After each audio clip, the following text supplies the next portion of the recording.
Welcome back to Navigating the Streams. I'm Mike DeLong, and I'm here to tell you about what I thought of everything I watched in July. I watched 18 movies last month, including the Best Picture nominees from 1976, 5 2026 movies, including 2 in the theaters, and a bunch of classics. As always, I'm giving you my reviews from least favorite to most favorite. Let me know what you think. First up is Eddie Izzard's stand-up special Wunderbar, and I gave it 2 stars. I've been waiting for the opportunity to see Wunderbar for a while. I've loved Izzard's stand-up comedy for years, and I even went to see them live 14 years ago. This one was disappointing, to say the least. Wunderbar is not too dissimilar from their other stand-up shows, covering broad strokes from the Big Bang to the end of the universe. But this one is lacking some of the intricacies that I love most. Even worse, they referenced some of their older work, thinking it would be a great callback, but it was just disappointing I wasn't watching Glorious or Dressed to Kill. If you're a huge fan and you want to see all of Izzard's stand-up shows, check it out on Hulu. If not, I would just stick to the older 2 that I mentioned previously.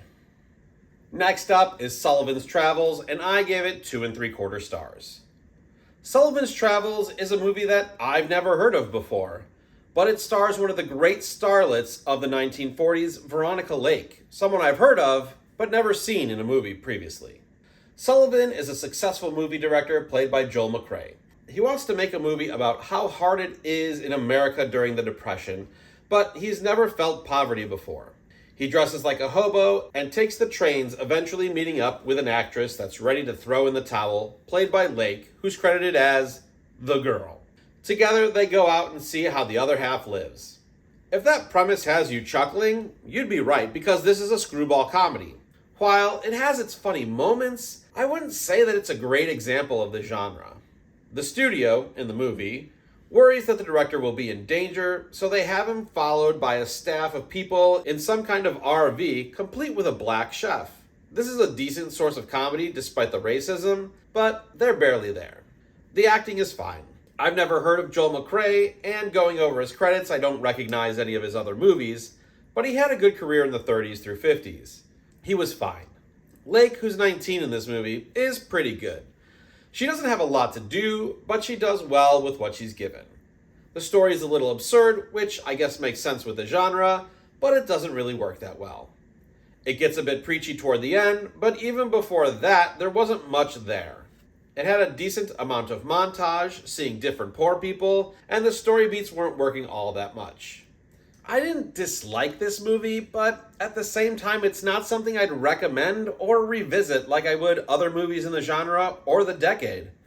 If there's a reason to watch it, I would say it's Lake. Next up is Incendies, and I gave it 3 stars. Incendies is an early film by Denis Villeneuve that plays with time like Arrival and is disturbing like Prisoners. After their mother has died, adult twins, Simone and Jean, are given the task of delivering letters to their father, who they believe to be dead, and a brother they never knew about. This takes them halfway around the world to Lebanon, where they discover who their mother really was, and something about themselves as well. This story is very interesting. Jean travels all around Lebanon, learning things about her mother, while we flash back to see those things happening. This is mostly successful, but sometimes I was lost trying to figure out if we were in the past or the present. Perhaps due to casting that was too good, because the mother and daughter look very similar. However, I thought the man who played Simone did not look Lebanese enough. There's also a lot to learn about the history of Lebanon, which is a plus for me. As more secrets get revealed, you realize that what they're searching for didn't require everything the twins are put through. But without it, there wouldn't be much of a movie. The acting is good, and the sets are great. The Lebanon scenes were filmed in Jordan, and you really feel the sense of place. This is a great watch if you're into Villeneuve's work and want to see his roots. Just be prepared for the unexpected. They Will Kill You is up next, and I gave it 3 1/4 stars. They Will Kill You had the unfortunate release date of 1 week after Ready or Not 2. And people only had time for one movie about a satanic cult terrorizing 2 sisters. Zazie Beetz plays Asia, a woman looking for her sister who just took a job as a housekeeper in a strange New York City hotel. Little does she know that it's actually the home of a cult who plans to sacrifice her. She must find her sister and fight her way free before they kill her. The action in this movie is a lot of fun. There's nothing new, but it's entertaining. Zazie Beetz is good, and so is Patricia Arquette, who plays one of the cult leaders. There's nothing too scary in this horror comedy, but there are plenty of laughs and plenty of gore. The hotel itself is ridiculously set up, where each floor has a different purpose, which seems contrived, and you don't really get to spend a lot of time there either, so what's the point? Let's be honest, this movie wasn't going to win any screenplay awards, but that's not the reason to watch. I had some fun with this movie, I saw some blood splatter and laughed a bit, but I would choose the Ready or Not series 9 times out of 10. Next, I have Bound for Glory, and I also gave it 3.25 stars. I thought Bound for Glory was the least deserving of a Best Picture nomination in 1976. It was fine, but there are better movies. David Carradine plays Woody Guthrie, a man living through the worst of the Great Depression with no sense of direction. He leaves his family in the Texas Panhandle to find a better life and some work in California. He hops on trains and hitchhikes only to find people being turned back or mistreated in the Hoovervilles and on farms. He always has his guitar and begins writing songs about these troubles. Woody finds work with a radio station, but interference from corporate advertisers troubles him. I realize this movie covers the early part of Woody's career, but it doesn't end in a place that feels fulfilling. It just ends with This Land Is Your Land playing over a train driving through the West, but he doesn't even write that in the movie. I don't want the movie to cover his whole life, but there needs to be something that closes the movie. I'm not sure I want it to be any longer though, because it's already 2.5 hours, and that felt long. This is a good movie for people who've read The Grapes of Wrath, but want to see some of that depicted on screen in color. I like the historical aspects of the movie, but I'm not sure I know more about Guthrie by watching it. Carradine is good, and I was surprised to see Melinda Dillon, the mother from The Christmas Story, as Woody's wife, and Randy Quaid as a migrant farmer. But his parts of the movie felt like a movie trope instead of something that really happened. Overall, I was just meh on this movie. If you're a fan of Woody Guthrie, you'll probably enjoy Bound for Glory more than I did. I've got Paddington in Peru next, and I gave it 3.5 stars.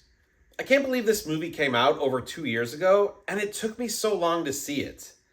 I'm a big fan of the other 2 Paddington movies, but this one just didn't hold the same magic for me. Paddington gets a letter from the nun who runs the home for retired bears, stating that his aunt has been acting strangely. He and the Browns head to Peru, only to find that Aunt Lucy has disappeared. Now they must go into the jungle to find her and make sure she's okay. I think the charm of Paddington is a bear being in the wrong place. This movie flips that on its head to where the Browns are in the place they shouldn't be, and it's not as charming. The situations the search party finds themselves in is not quite as funny as we expect from this series. Antonio Banderas plays the captain of a boat the Browns hired to take them upriver, and he's a bit over the top. Olivia Colman plays the headmistress who sends Paddington the letter, and she's much better. Nicole Kidman and Hugh Grant were also better in their roles in the first 2 movies than Banderas is here in terms of big names in the trilogy. Coleman is more on par with them. I watched this movie with my son, and he really liked it, so it's great for the kids. If I were to rewatch a Paddington movie, I'd probably end up rewatching this one because my wife hasn't seen it, but it wouldn't be my first pick. Good Luck, Have Fun, Don't Die is up next, and I also gave it 3.5 stars. If you're in the mood for a weird flick, this is the movie for you. Sam Rockwell plays a man from the future who has come to a diner to recruit people to help him save the world from an artificial intelligence that controls the world in his timeline. They run into many obstacles along the way, including men in masks trying to stop them, a horde of teens brainwashed by their phones, and a gigantic centaur made of kitten heads that pees glitter. This is a fun movie. It has a bit of an Edge of Tomorrow flavor if it was a comedy and we only saw one life. There are a lot of fun characters. The team Rockwell recruits includes characters played by Zazie Beetz, Juno Temple, Michael Pena, and Asim Chaudhry, who I know from Taskmaster.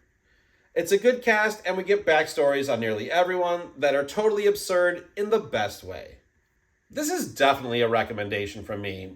It's not my favorite movie of the year, but I had a really good time with it. Up next is All Quiet on the Western Front, and I gave it 3.5 stars. All Quiet on the Western Front is a really good anti-war film from 1930. It makes sense that it would be a hit in the US while still in its isolationist bubble. The movie follows a group of German friends from the classroom where the teacher encourages enlistment in a war that'll definitely be over by Christmas. The young men enlist and go through boot camp that reminded me a little of Band of Brothers with their inept drill sergeant. They are sent to the trenches and things are not as they expected. One by one, the friends are picked off. We also see scenes from the home front when one soldier has leave. It really covers all the bases. The screenplay is really the star here. It runs you and the characters through so many emotions: excitement, camaraderie, fear, horror, disillusionment, and more. The sets are pretty good too for the most part. However, you don't look across vast battlefields like you do now. You see them running in a low shot with little in our background, or from above with craters from mortars. Now we can create a wide vista easier than they could have nearly 100 years ago. The other sets include rooms in the trenches that don't look great, but serve their purpose. The rest of the sets of the cities, boot camp, and classroom are better. The acting isn't up to the standard that it could be. None of these actors are known names to me, and I've watched a lot of old movies, nor do I recognize their faces.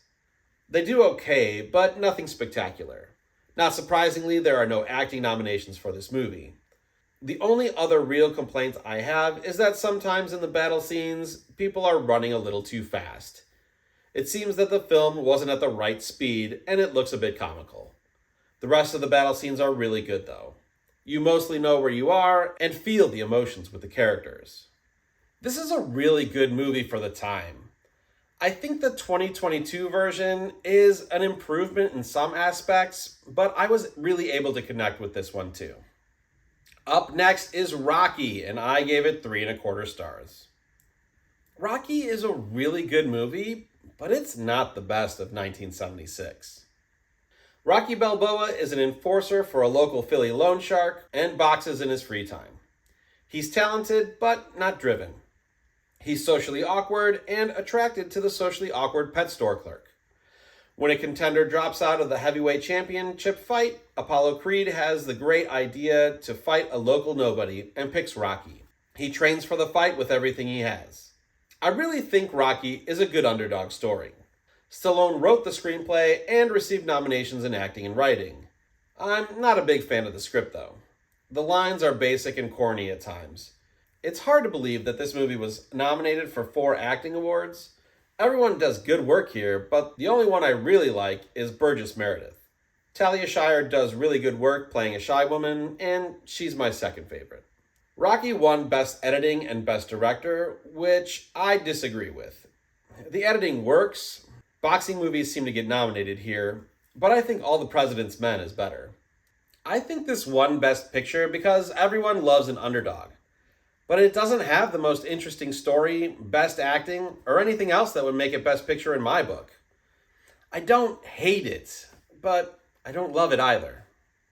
Please like and hype this video. Subscribe to my channel for future reviews and to find out what's coming to a streaming service near you. Obsession is up next, and I also gave it 3.75 stars.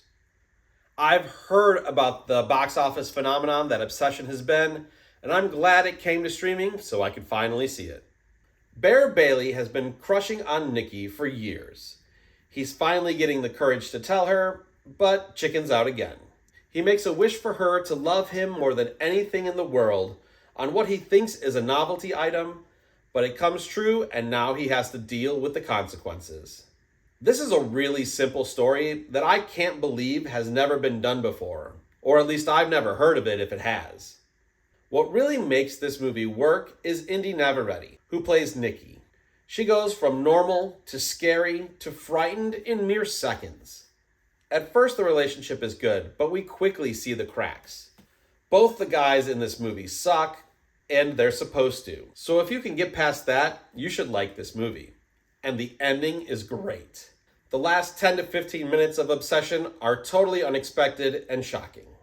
I'm sure you've all been hearing about this movie. If you haven't caught up with it, make sure that you do. I've got From Here to Eternity Next, and I gave it 3 3/4 stars. I don't remember exactly when the first time I saw From Here to Eternity was, but I remember liking it a lot. However, this past month, I just didn't connect with it as much as I did the first time. Montgomery Clift plays Private Pruitt, who transfers to a new section. Captain Holmes runs the unit and wants Pruitt to box for his team so they can win the Army boxing title. He refuses and is punished by all the boxers who are in command over him. Meanwhile, Sergeant Warden, played by Burt Lancaster, keeps the unit running while Holmes meets his mistresses. Feeling disillusioned, he begins an affair with the captain's wife. All of this is happening in Hawaii in 1941. I like this story. Most of the time, it's about Pruitt taking his licks and Warden's affair. These stories are great.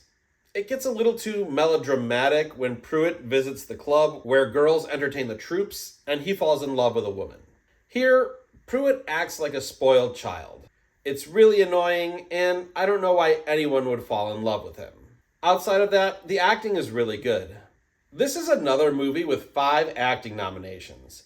2 in Best Actor for the men I mentioned already, Deborah Kerr for Best Actress playing Karen the captain's wife, Best Supporting Actor for Frank Sinatra playing Pruitt's friend Maggio, and Best Supporting Actress for Donna Reed playing Pruitt's girlfriend Alma, with Sinatra and Reed winning. There's one more thing that bothers me about this movie. Toward the end, there's a scene with Warden against the wall with a calendar. Not a monthly calendar, but one that only has the date in a big square. And well, if you know, you know. It was just so blatant and unnecessary.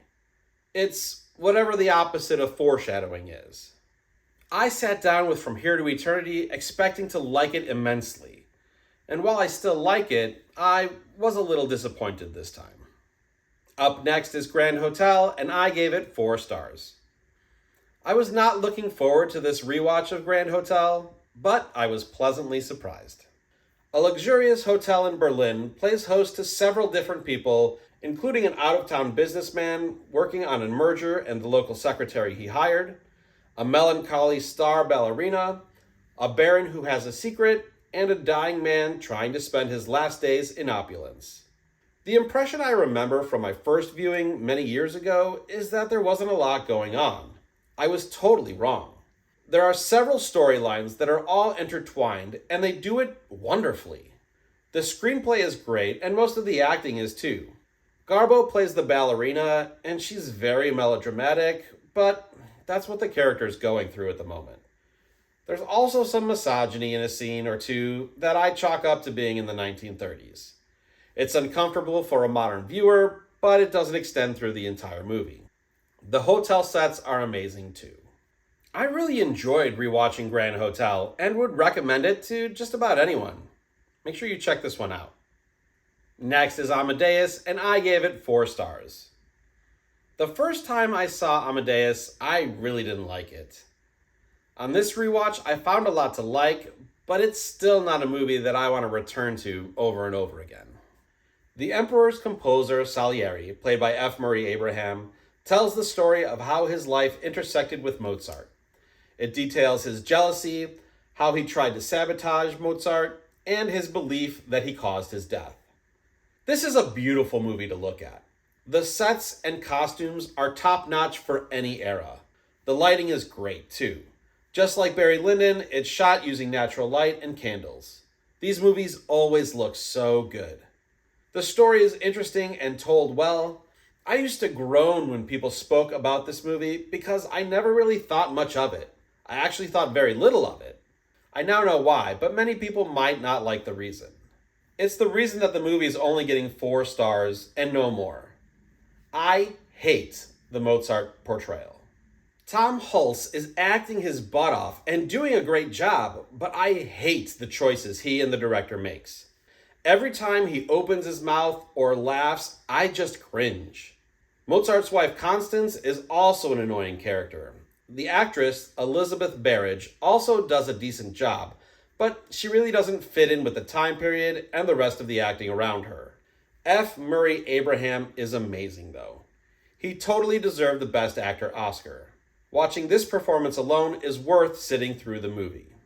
I'm glad I rewatched this movie. I have a new appreciation for many details, but it's not a movie I want to return to because of the Mozart performance.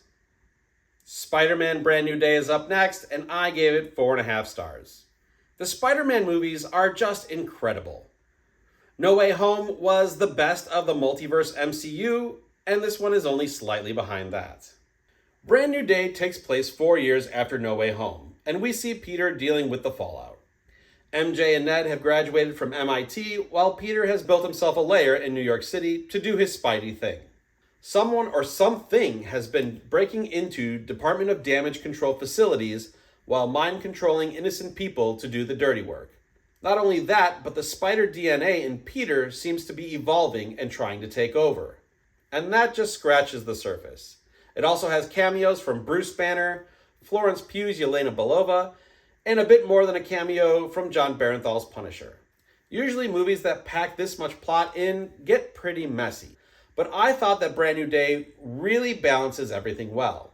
Things organically come out of the story and are not shoehorned in, with the exception of the Yelena scenes. They probably could have been cut, but they connect the movie to the larger, newer parts of the MCU. The acting is pretty standard for an MCU movie. Everyone performs well, but not awards worthy. I have no complaints here. The action scenes are fun to watch, and the CGI works too. I don't follow the rumor mill, so I was surprised at who the bad guy was, and I loved it. I thought it was a great use of the character. It looks like Brand New Day will be the highest grossing movie of the year, and it deserves it. Check this one out. I've got Taxi Driver next, and I gave it 4.5 stars. What can I say about Taxi Driver that someone else hasn't said better? Travis Bickle drives a taxi around New York City, but he hates much of what he sees. He's surrounded by sleaziness and self-indulgence, represented by prostitutes, pimps, politicians, and the people who work for them. He becomes attracted to Betsy, a woman campaigning for Charles Palantine, who's running for president. He also notices Iris, a young teenage prostitute played by Jodie Foster, who he thinks he can save. His failures lead him to violence. Robert De Niro is amazing here. He probably should have won Best Actor. The rest of the cast is really good here too, but man, De Niro is great. The story is great, but probably ahead of its time, so it didn't get a nomination there. You watch a man break and take drastic measures. It's one of the best anti-hero movies ever made. Martin Scorsese wasn't even nominated for Best Director, which is criminal. This is truly the best directed movie of 1976. The dark streets of New York help tell the story and serve as great settings.